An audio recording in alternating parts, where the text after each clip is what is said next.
Hello, and welcome to the Love and Compassion Podcast with Gissele. We believe that love and compassion have the power to heal our lives and our world. Don't forget to like and subscribe for more amazing content. Today, we're going to talk about people pleasing and how compassion can help us address those needs. Today, I'm talking with Tina O Hoang, who is a disabled recovering people pleaser and podcaster. She strives to ensure women have the space to choose themselves and to share their courageous stories, whether it be changing how they're perceived within a family dynamic, leaving a comfortable 9 to 5, or advocating for themselves. She believes that women of color are allowed to take the first step and don't need permission to do so. After someone told her that her passivity was unattractive, she took it and decided to become as assertive and courageous as she could ever be. With a master's degree in career counseling, Tina also understands the hardship of career changes. She knows that even when we're scared of making the first step, we need to just say, F it, and do it anyways. Please join me in welcoming Tina. Hi, Tina. Hi, Gissele. Yay. Thank you for having Oh, me. no, thank you for being on the show. Let's talk people pleasing. As a Yes. person who is the complete opposite, because I didn't feel loved or accepted, I just went, screw it. I'm just going to do what I can. And I was so confrontational. So if you could share a little bit with me about how the opposite feels, the people pleasing, and what got you to be in that state. Yeah. So I think for the longest time, I think honestly, like my feeling, like how you are, was deep inside me this whole time of like, Mm. F everything. I don't care about it. I just want to do everything. But somehow, I think maybe within my own culture, family is important. Because in my culture, whatever you do as a child reflects to your parents, and people blame my parents if I were to act differently. Yeah. So like if I were to act out and just like screw everything, do all the bad things you can think of, there's like, oh, it's your mom's fault. That's why she can't raise you right. Or it's your dad's fault. He didn't know how to discipline you in the right way. And so everything goes back to my parents. And, growing up too is honestly first few things I remember of making sure my mom was always happy. I think that's like the main thing for me is like we grew up in a single household, and she was working double shift every single day, like 7 days a week. She was a business owner, and the fact that she would leave work for lunch, come to school, hang out with me and my brother, and then go back to school Lovely. and then go back to work. Yeah. And Mhm. so, so there was this um precedent of mom is making all these sacrifices for us. So as a single mom, I need to make sure that whatever she does is makes her happy, Yeah. and also need her to accept me as a person, Yeah. because I think in the ages around, I think the primal age is like 0 to 7. That's where like you really need your parents around that time. She was working, Mm. you know, and that gravitation of like, I need people to love me. I need people to like me. If they don't, then if I don't act a certain way, they'll leave. They'll leave me forever. And so that kind of like grew the notion of like people pleasing all this time, Mm. making sure that whoever, anyone is around me is okay. And then also that comes into like being responsible for other people all the time. Yeah. This, I get so mad sometimes because we're not responsible for other people's feelings, only our own. Yeah. Like, I tend to also like emotional monitor other people around me all the time. My brain is working 24/7. It doesn't take a break. That's a lot of energy taking out of me where I could have used that energy to focus on myself. Yeah. Yeah. Yeah. Thank you for sharing that. As you were talking, it made me really think about how similar we were, even though I originally thought we had a different perspective. Because I also felt the same way in terms of wanting to protect my mother in particular, for her to be happy. But then I discovered very early that that didn't work. And so then I took the opposite approach of like saying, screw you. Like if you say up, I said down. If you say white, I say black, like complete opposite. But the needs were the same. The need to be Yeah. loved, to accepted, to take care of. I still had those. I just didn't feel I was very successful in meeting their needs. And so if I'm playing a losing battle, why bother? But as you were talking, I resonated so much with what you were saying because I remember having those same feelings. And Yeah. so even though we're coming at it from a different approach, the feelings are the same. When did you Yeah. discover you were actually a people pleaser? Like, was it after that comment, or was it something that came in layers? I think it came in layers. Like I Mm. knew I was a people pleaser, but then like it never came to fruition until that comment. Because Mm. even after that comment, then I asked all my friends, some of my closest friends, I was asking them, "Hey, am I passive? Am I passive? Am I passive?" And all of them said, "Yes, you are." And I'm like, "Oh my goodness." And even the notion you were saying about like feeling accepted and feeling loved by your parents, and I did have a raging component in there too, like where my mom tells me I'm always stubborn. The term we call it like she said, this is literally like, why are you so stubborn? She would say, that's not gonna league, that's not Mm. gonna league, which is like, why are you so stubborn? Or like, and I'm like, that is why. Like, what? That's why I'm stubborn because my inner self, she's Yeah. trying to get out and it's like, this is what I want. Yeah. This is what I need whenever I ask for something. Because my mom's in a sense of like, I know what's best for you. Yeah. And as you mentioned, culture plays such a big role in it because, as a parent now, thinking about what you said, to be blamed for my kids' behaviors, I mean, I have no control over. I mean, my husband and I have hopefully taught these kids all of the important values, but at the end of the day, they're going to choose how they live their life and they have the right to. But for me then to be judged on my kids' behavior, that must be really difficult. And hence why parents control, right? Like try to control their Mhm. kids' behavior. And it sort of creates this endless cycle. Um, it makes parenting really hard, right? At what Yeah. point did you just decide and say, you know what, like I really can't be responsible for my parents' happiness? That is still a work in progress. Like right now, Mm. I'm Yeah, still, yeah, that's fair. Yeah, yeah. but but then at the same time, it's gotten a lot better since then. It's been about 5 years, 2019. That's when the comment came in of like my passivity was unattractive. The first action I did was asking my mom to not ever open my mail. So that was Mm. like the first hurdle of like, I would, whenever she tried to open it, I was like, fine, just make her keep her happy. Like, I don't like it, but she's Yeah. concerned. I don't want to ruffle the feathers. So that was where it started, accumulating since then. What was the response? Lash out, really. She didn't understand it. I mean, I understand where she was coming from that moment. Just, worry and making sure that we are okay, that if there's an important mail, that we can get to it right away. Because I don't live with her, so sometimes just certain mails that comes to her house, and I just get it later. And Yeah. so, but yeah, it wasn't a good reaction at all. And still, there's some moments I just have to pick my battles, like she still does it till today, since then. And I'm just like, you know what, I don't want to put more Yeah. energy than I already did.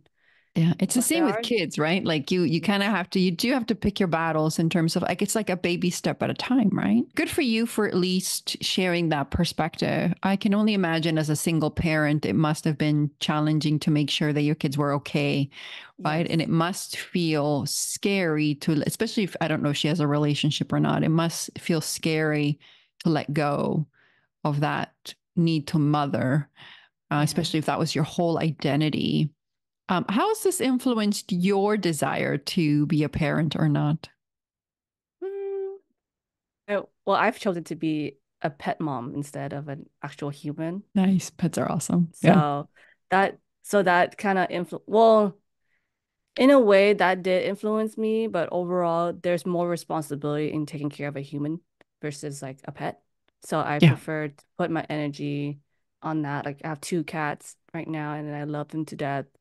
As Mhm. regards a human, I'm okay. Me and my partner both we're both okay not having children.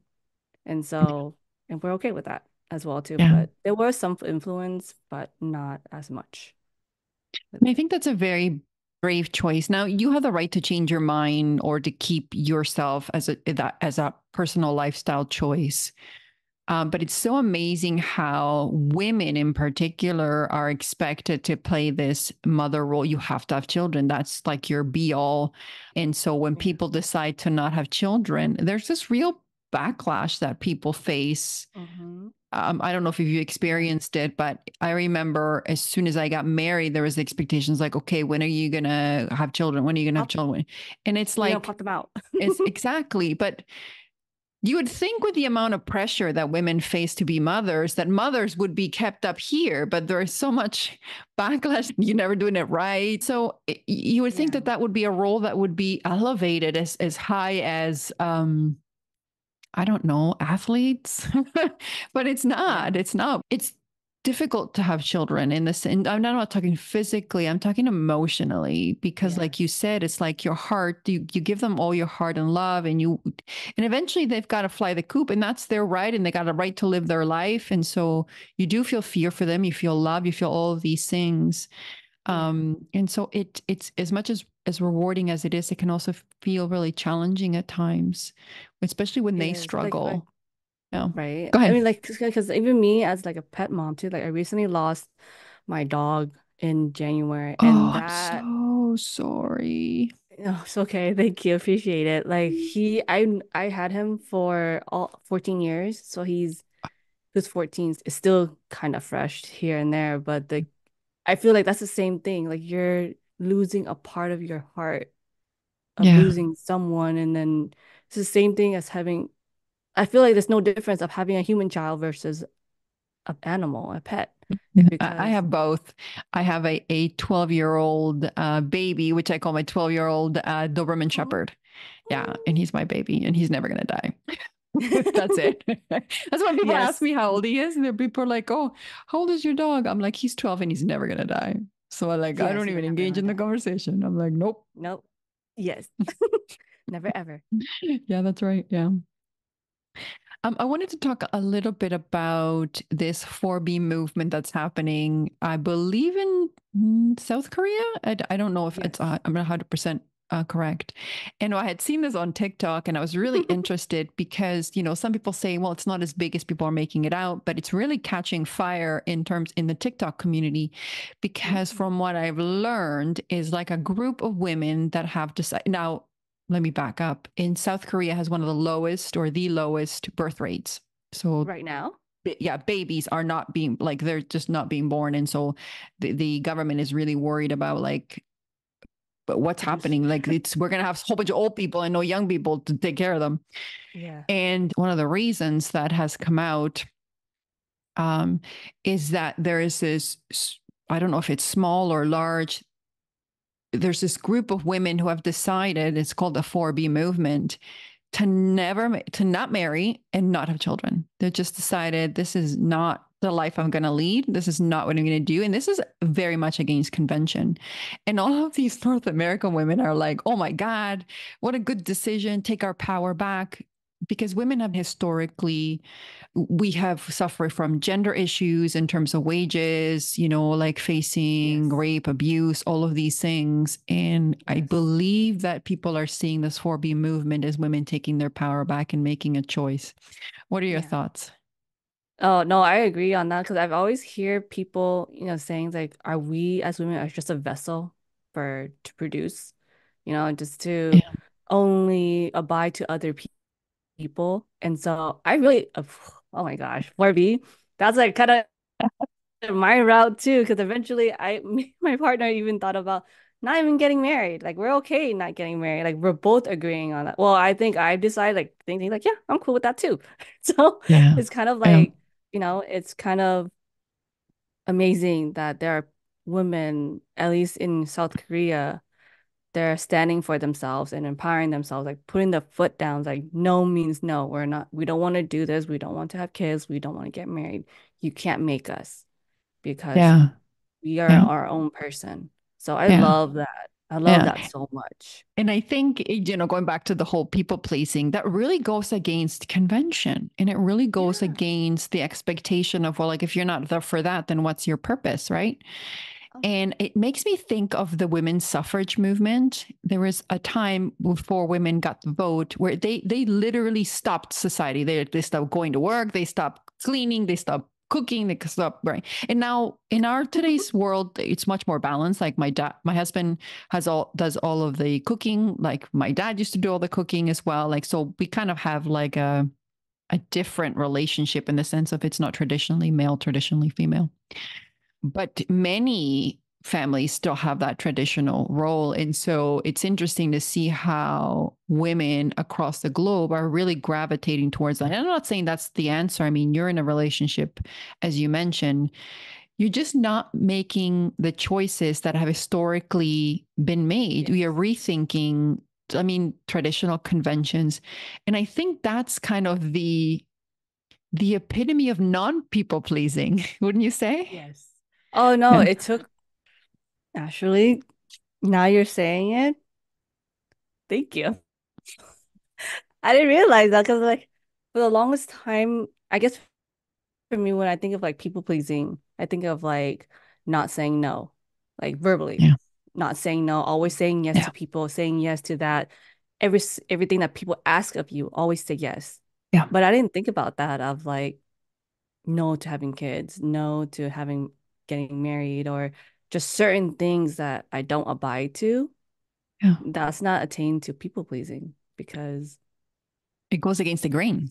It right? goes Yeah. against the norms and it makes people really uncomfortable because and I think that's where people are really having an emotional reaction to that. And I always say that, I notice someone else sometimes is a yes to myself, right? So sometimes when I'm very honest about when I don't want something, it's because I'm saying yes to me. Yes Yeah. to me putting my boundaries. Yes to me not doing something I don't want to do. But like I don't normally struggle with that except my kids. My kids just like Oh, sometimes when they're like they keep yeah. going and going. Yeah. And I'm like, oh, okay. And so that's where I'm like, okay, so maybe I'm not as clear on my boundaries as it comes to when it comes to my kids. And I don't know what it I is think about them. It's just I think I it's that element of wanting to see them happy, but yes. that doesn't always equal their happiness, right? Like you mentioned, right? Yeah, because every time our kids, my pets, they want something different. Like I just want, all I want to do with my cats is just smother them with love, like hold them, just like, and then Yeah. they're like, oh my God, like I know their faces are like, get away from me, like Like get cats in away. particular must be like, oh, even my dog too. I do the same thing. And my dog's like, I make my dog uncomfortable and dogs are unconditionally loving. My dog's like, oh, when is this going to be done? Okay, there she is. Right. I came Yeah. to a dog too with my dog where he would like, he would growl at me because he knows a certain like, they know what's gonna come after because like I'm a very petite person, but then like I project strong emotions. So that's also something too recently too is me not caring anymore because I have so much energy as a person, like positive, either way, like positive, negative energy, like very intense energy. Some growing up, I was told to just tame it, like Yeah. calm down, relax, and so I would always keep check of like how much energy am I putting out. It's best to be small. It's best to shrink. As a people pleaser, it's best to do that. But now I'm letting myself air out, being more playful, being more like energetic and just like play and not caring at all. And Yeah. it just feels like, and that's why I'm able to love my babies, my girls more often because I'm exuding all that energy. They're like, Yeah. oh my gosh, it's too much. And Yeah. so Yeah. And thank you for mentioning that because that's another aspect of people pleasing as well is asking people to extinguish their light so that they can be average, so that they don't trigger other people in showing their light. And so I think that's allowing ourselves to do that is another aspect of people pleasing. Yeah. And one that maybe isn't probably as common, like you mentioned, is like always saying yes and never saying no, but extinguishing our own light for other people to Mhm. please them is an aspect of people pleasing. Yeah. Yeah. Yeah, it Yeah. is. And yeah. I wanted to know, so what helped you shift from that to one where you say, F it, I'm doing it anyways? What helped you shift? What are some of the things that you did that really kind of said, even if it's like evolving, what are some of the things that really helped you go from that people pleasing to one of like, I'm going to step up into my power and doing it anyways, even if I'm afraid? Yeah. So after that comment, right, the passivity was unattractive. The first thing I Yeah. did was, well, first thing I did was cry like a bunch. I cried and Mhm. cried. And then eventually I kind of just sat with it of because I had two decisions, right? Two decisions of like agreeing that I will forever, like forever be existence of a people pleaser. This is my route. This is my existence to be alive right now, is to make other people be Yeah. more important than me, right? And the other decision was, yeah, like you said, fuck it. No, that's not me. I'm not that person. I know I want to be assertive. I want to do it. And so right after that too I did was a lot of journaling, having a very quick call with a counselor. So as a Mhm. resource where you just talk to a counselor very quickly, just briefly of what you are feeling. So it's not like it's the suicide line where it's like, Mhm. like you're boiling, like the analogy, Yeah. Yeah. the water is boiling, but it's the Hmm. water is simmering and you're just feeling some type of way, but you just want to let it out. Yeah. And what did you call it? The warm line? Yeah, the warm line. They have each state has their own Oh, number. I didn't know that. Wow, that's Yeah, fascinating. That's really supportive. That's it amazing. is. Okay, go ahead. Sorry about Oh that. no. I recommend all your listeners to like use the warm line for anyone to use it because it really helped me get through that not it's not really that dark, but just like that really muddy time for me to figure out where I want to be in life in regards of the people pleasing, Yeah. right? And then over time with that too, my self-awareness came about, one with like going through graduate school and journaling and then reading. My inner child was more like in my face. When there's a certain something going on and I see her, I'm like, oh, okay, what do I do now? Like, because she's I call her tiny Tina, even though we're the Mhm. same height. We have not grown at all since I was That's like hilarious. 14. Yeah. Yeah. I'm still the Tiny same Tina. height. Yeah. So like tiny Tina, she's at the ripe age of 15. And that's where my inner child is. So whenever there's something going on and I don't want to do something, she starts getting anxious. And so I see her sometimes Mm. of like bashing herself or like anxiety going back and forth, making sure that we need to please the people around her at all times. Hmm. Right. Yeah. And so I really had to sit down with her multiple times and telling her, like, you're okay, you're safe, I'm Yeah. here. You don't have to do that. You don't have to do what other people want. What do you want? And just sitting with her with it. And sometimes she understands at the level, at the intellectual level that she is at 15. She understands.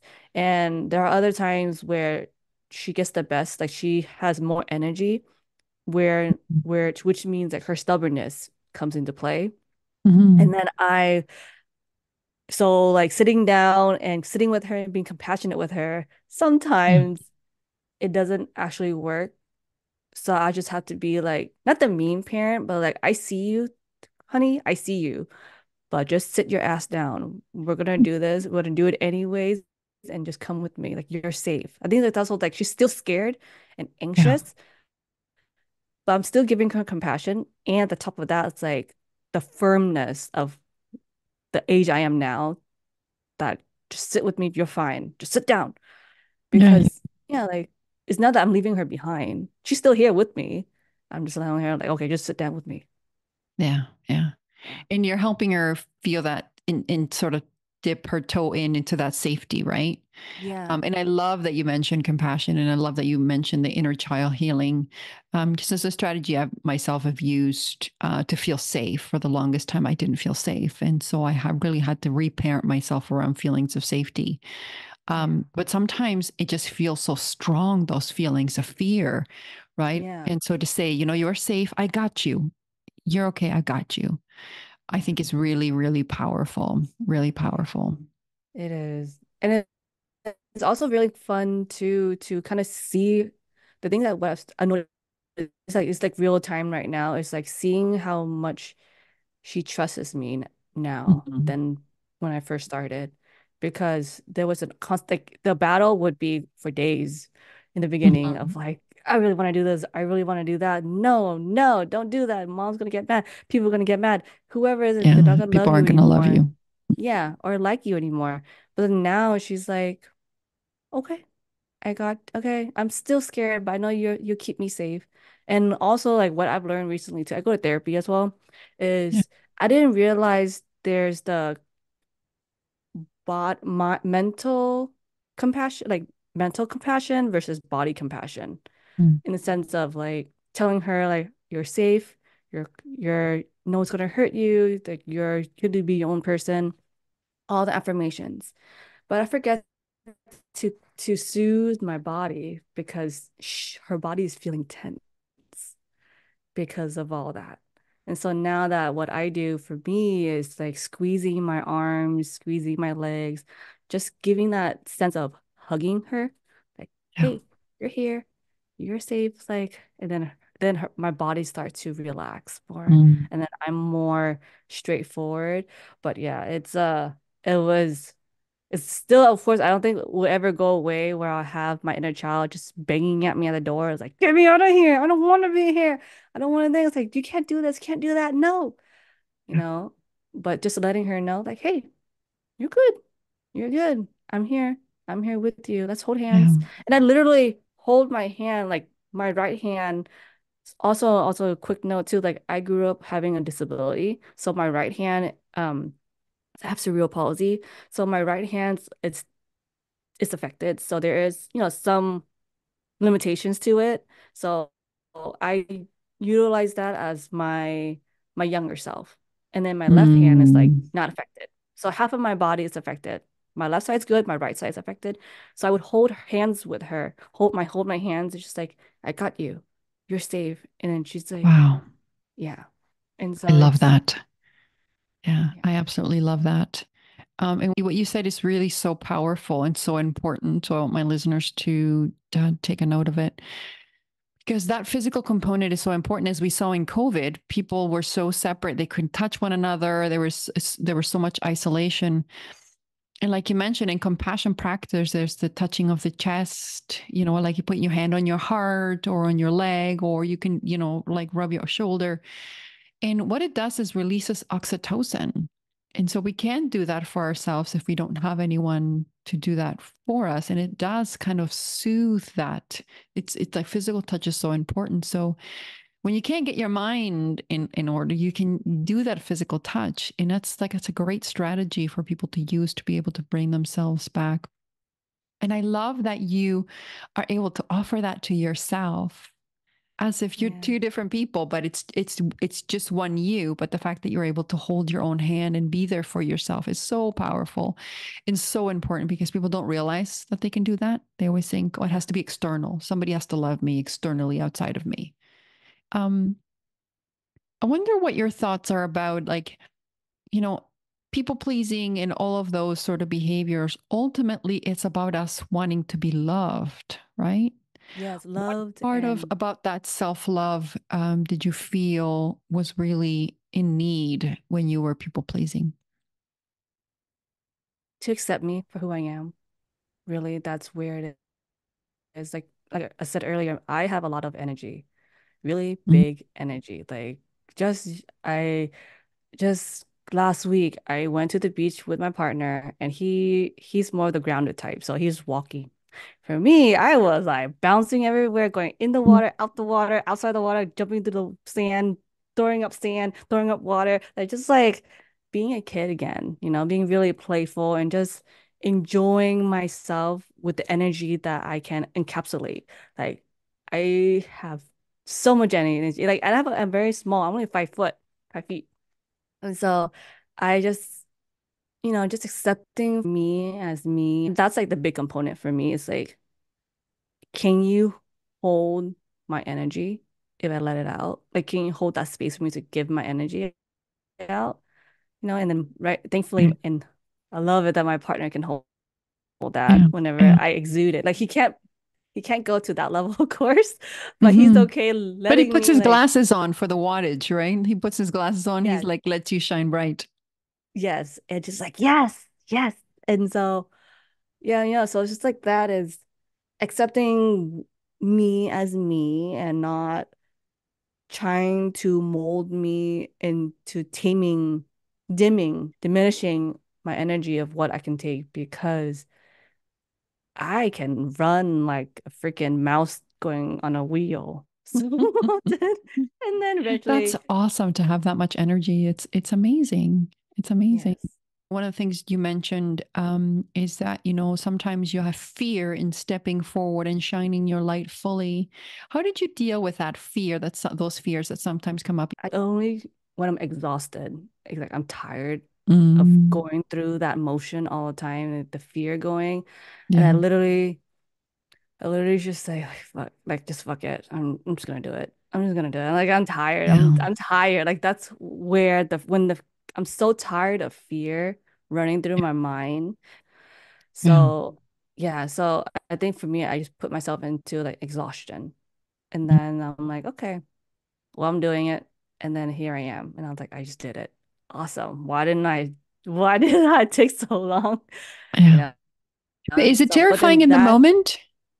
In the moment when yeah, you're doing it, what helps you get through no, that fear in the moment? in the moment, no, I don't. I just like, oh, cool. I just did it. And then the fear comes back. Oh, Like okay. later on, like But then you're like, after, but I just did it, so you're okay. like, Yeah. yeah, like the action just is done. The action is done, but then now the fear comes back of like perfectionism. And that's where it's like, Oh. oh, dang, did it look good? I don't know. And so then Mm. another fear comes out and I have to do the whole cycle again. Yeah, yeah. Yeah. Perfectionism, a people pleaser's ugly cousin. Yes. So ugly. So terrible. I don't even know where we got this concept that we had to be perfect. That, Right. like it's such a disservice. We're all perfectly imperfect, and that's what makes us all beautiful and different. Yeah. What role did perfectionism have in your life in terms of the how it influenced the people pleasing? Oh, it stopped me from doing things that really made me happy. For example, so dancing is like one of the things I loved. It makes me so happy when I dance. It doesn't Mm, matter how it is. It's if you get my body moving, I feel my body feeling lighter. Like it's one of those things where I'm not thinking of anything but myself in that moment of freedom, happiness, joy. And the perfection came into it was when I was younger. We were like in a church group and they had like a auditions for dancing, like being like dancing for Lunar New Year. And mm, because of my disability, I decided I can't do that. I can't perfect the dances because of my disability. Like it's gonna be wonky, it's gonna look a certain way. And so I just been simmering on it, like I have to be perfect. I have to be perfect in these dances. yeah. And if I don't do it, then I can't do it. And so I end up not doing it. And I regret doing that because Mm, of my perfectionism coming in. Is like, it has to be perfect if I do it. And if I can't do it because of my disability, then it's best for me to just step away and not do it. mm. And so it's just like, yeah, it's one of those things where it's just annoying for me looking back, but then also reminding myself that I can start today, Yeah, just dance again yeah, and yeah, just have fun, just enjoy myself. yeah. Did you ever experience the need to have to forgive yourself for some of the choices you made or didn't make? Hell yeah. all the time. You talk And a little bit there's about that. oh, oh, as I was saying earlier, my inner child is 15 years old, right? Yeah. So there's already that huge concept of when you're in high school, your like first impression is first key, the first thing. Like you got a Yeah, good for impression sure. of Yeah. the one. High school. Yeah. Yeah, and Mhm. yeah, right. And so she still has that concept, she still has that mindset of it. And so there when there are easier things that not the core, like my onion, think of an onion, like anything that's like really close like to the core, I still haven't forgiven myself yet. Like things that really are my core values, my core beliefs, I still haven't forgiven myself for the decisions I made for those. Like for example, the dancing. Like dancing is one of my core beliefs of what brings me joy and happiness. Like I can still dance today, but I regret not doing that when I think I was 12 or 13 years Mm, old. I regret not doing that because I could have been a dancer today. mm, Like showcasing what it's like to be a dancer and also have a disability at a young age. Because when you're mm, dancing, you're younger and you're dancing, like you have more flexibility, more room to like mm, really try out different moves. I'm in my 30s, I still can do it, but then it's just different if you were younger and trying it. But then like if it were to be closer to the outer layers of my onion, like outside my core values, is easier to forgive. Like eventually like for example, I didn't actually like well, today too, actually. Today, I feel guilty because I asked a woman to price match an item that I saw online that was different from the in the store. And I didn't tell her, like, thank you for going through this trouble to doing this. I was just like, thank you for the receipt, and then walked away. I was like 10 steps away. I was like, I didn't turn around. I could have turned around, should have turned around, but then I ended up just kept walking. And that I called the worm like just before our session about it, feeling I don't know if I can let this go. Like it's so hard to let this go because it's gonna eat me. It's like I didn't appreciate what she did for me, going through the hard work to price match. mm. And sometimes I'm trying to tell myself like it's okay, you're safe, Yeah. you can learn from it. Yeah. But then I think also tying with the people pleasing is we tend to take a lot of things personally Mm, mhm. because Yeah. because yeah. Oh, go ahead. I think you were about to say something. Oh no, no. Yeah, like the personalizing part of it. I was just gonna ask in terms of like, have you considered maybe saying that what you wanted to say from an energy perspective, like not physically but emotionally, like like the same way that you hold your hand of your 15-year-old. Would you consider like thinking about that same circumstance and just saying it and experiencing it as you would have wanted to experience and Yeah. getting that opportunity to say it from an energy perspective? What do you mean by that? Just like regarding of What I like mean is, so you know what you speak to your younger self, right? Like technically yes. you're interacting and you're soothing some of the old wounds. Yes. One of the things I like to do is that when I experience something that I struggle with, for example, or I struggle with someone, and I can't speak to them physically, I will speak to them energetically, like spiritually. So I will actually go in a meditative state and then relive that experience in the way that I wanted to experience it. So in your case, it would be like me reliving that and actually saying thank you, and sending them that love from the state of that Ah, meditated state. yeah. So that we number one, it helps me to release it, because then I'm not stuck in that loop of like, oh, I wish I had. And secondly, it actually surprisingly has worked. Like it's very strange. I don't know exactly how it works, but it's worked with me with challenging students. Like when I'm a prof in contract faculty, and when I had a struggle with a student, long story short, like they were sending me some angry emails, and I was like, you know what? I kind of took a pause and just said, you know, because I was starting to stress. I was like starting like, oh my God, do I have to redo this marking? Do I have to talk to the dean? I'm contract faculty. Is this going to impact? And I was like, you know what? No, I'm going to stop. What do I want to experience? And I said to myself, I want to experience this working out for me and for the student. It's working out with ease and grace. First, I'm going to address my own difficult feelings with love, send myself love, and send the student love. And then I emailed them back and say, why don't we chat? Like I had previously sent an email explaining it. That wasn't good enough. I said, why don't we just chat? I'm happy to chat with you because you're important to me. Hoping to make the time to explain and go through absolutely step by step how I came up with this mark. And I sent an email, went to bed, but went to bed imagining that everything had been sorted out. I don't hear for a few days. And then I get an email saying, everything is resolved. No problem. No need to meet. You're a wonderful teacher. Have a wonderful life. And so I've had instances where I've actually been able to resolve conflict, if you may, this way, like it just from an energy perspective. Um, so just let me know if you would be interested in trying it. All you'd have to do is just put yourself in a meditative state and relive the event and just basically say thank you in circumstance and see how it goes. Maybe it doesn't work for you. Maybe it works for you. But if it helps, I know it's helped me sometimes let go of things because I will get caught in a loop. And I've had, like in the past, I really had bad anxiety and obsessing and panic attacks and so on. And so I find that doing that helps me let it go and kind of go, oh, okay, I've lived that. Your Yeah, thoughts? I'm down. Yeah, I'm down for it. Well, try it out. If it helps, it helps. If it doesn't, it doesn't. I'm a big believer that, you know, we pick up things from many different people. And if it works for us, it works for us. If it doesn't, it doesn't. Yeah, it doesn't. I think also, I think I'm coming from what you're saying too. Like it makes sense because at the same time, like you're reliving back, like thank you. Thank you for, I think also like as you're talking, I was like, just thank you for doing your best, you know, doing your best of what you could do in that moment. And Yeah, I love that.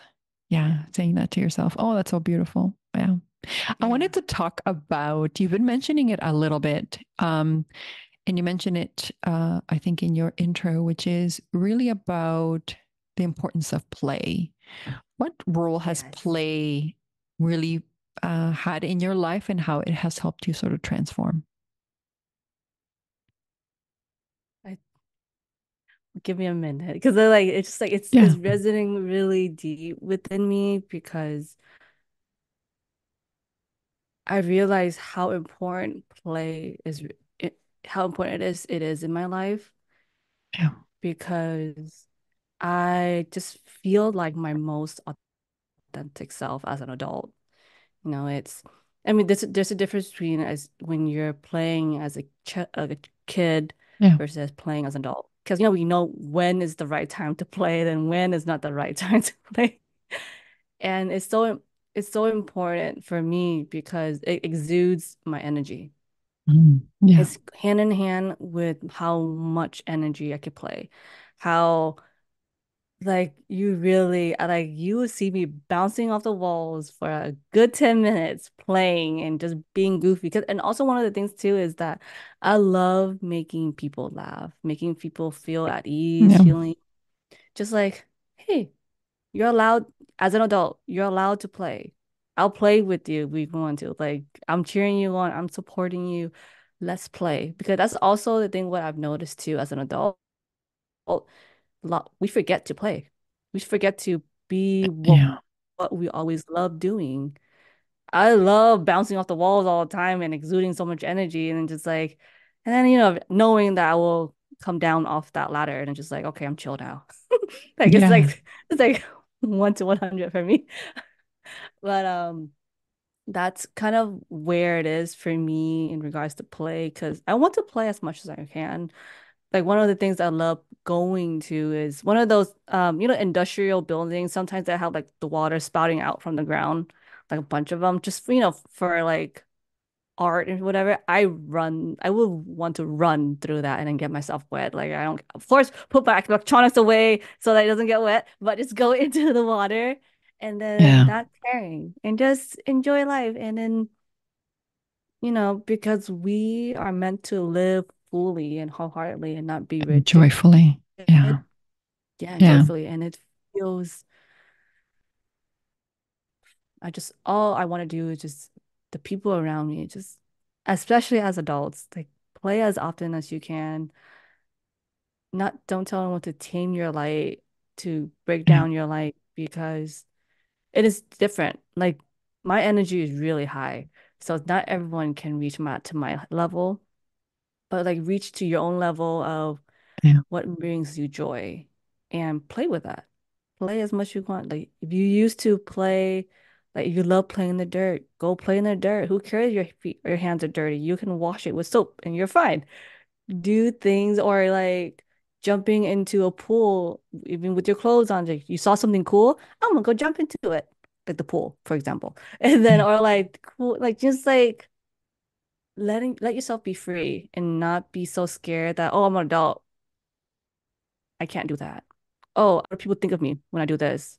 No, just do it Yeah. because you deserve it and you want to be happy as an adult. And I like specifying like adult because we forget. Yeah, So, thank you for sharing that. I really resonated with that. I know this girl, she was in business class with me. So she started a play-based business for adults, right? So she does ooh, that. Yeah. I love that. Yeah. And so I had booked my husband and I kind of like a play section because I wanted to do something for a date. And as we were playing and all that stuff, I realized that I had a lot of those perfectionism in terms of like, so at one point she's like, color outside the line. And I'm like, but it's got to No. look beautiful. And then like all of those restrictions that we put on play, that it has to look perfect and it has to look right. And we have to color inside the line and all of those things that limit creativity and limit joy. Yes. And so thank you for reminding me of that because I see it in my kids. My kids just want to play and they're fun and they're not thinking this has to be perfect or this has to be a specific way. And it's so, so important to remind each other just to play a little more and just to let go of all those old stories about like you're just being silly or immature and Yeah. just Or how important goofy. it is in joy. Yeah. Yeah. Oh, and also like I want to emphasize like I really want to emphasize play with women, Yeah. especially women, because growing up, where men are allowed to be roughhousing, give no shits, running around, not Yeah. caring, because they're like, oh, they're just boys will be boys. That's like the old saying. Yeah. Yeah, boys will be boys, but then girls is like, oh no, you have to be. Mature. We're told to grow faster. We can't play. We can't play in the dirt with the boys. We can't roughhouse and be all dirty or whatever. I mean, I think nowadays the generation now, I think it's gone. I'm assuming gotten better with like I would hope so. allowing Yeah. girls to be like do whatever they want to be. But I think culture also plays a part in this too. Because at least in my culture, a lot of I'm Vietnamese, a lot of Vietnamese women, we don't play a lot. Like it's like frowned upon to play. Tina, you're weird. Or like Tina, you're annoying because I'm exuding my energy in the way that I know makes me best. And I just want to emphasize that for women, it's like play as much as you want, really. Don't Yeah. tame your life. Don't play because the guys, your husbands or your partners, whoever, like they're more allowed to play. Like if you want to play, go play. And I Yeah. think the biggest part is that don't worry about what people think of you. I think that's I think like perfectionism is like there, but I think the part of like caring what other people think of us is so important of why we don't play a lot as adults. Yeah. Yeah. And as you were talking, I remembered what you had said about the sense of responsibility. Like Yes. women sometimes have such a huge sense of responsibility. It's not responsible to play. It's not responsible to do that. Yes. So thank you for that. That's Yeah. really powerful. Right. Thank you. I wanted to ask you a couple more questions. The Yeah. first one is I'm asking everyone on my show, how do you define unconditional love?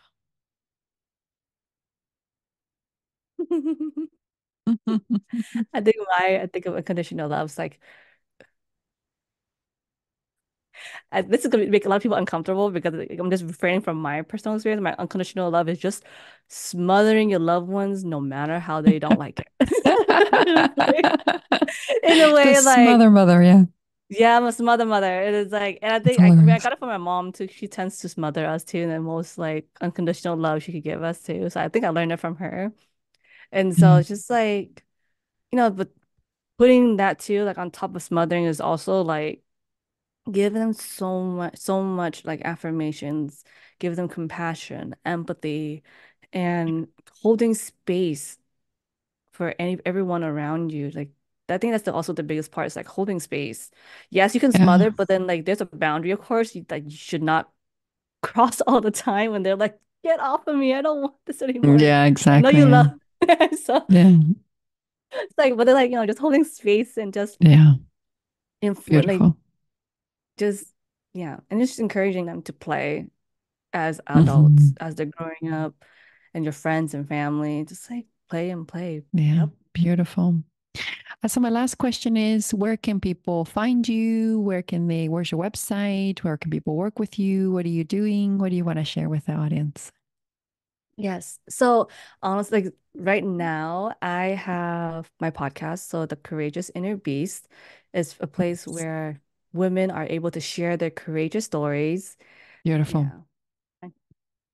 Can you tell us just a little bit The more front of about it? both?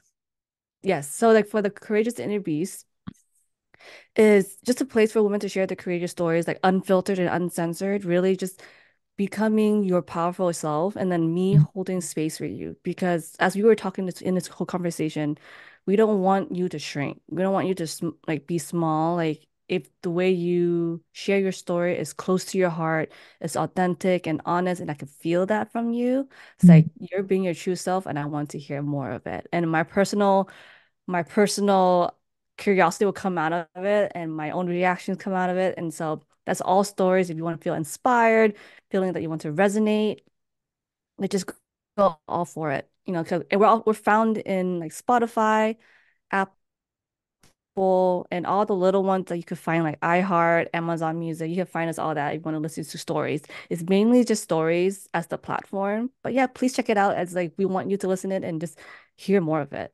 It's yeah. so Oh, cute, that's and lovely. and Yeah. Thank you so much, Tina, for being with us. It's been an absolute pleasure. Such a great conversation. And please, people, go check it out and join us again for another episode of the Love and Compassion Podcast with Gissele. Thank you. Bye bye. bye everyone. Thank you.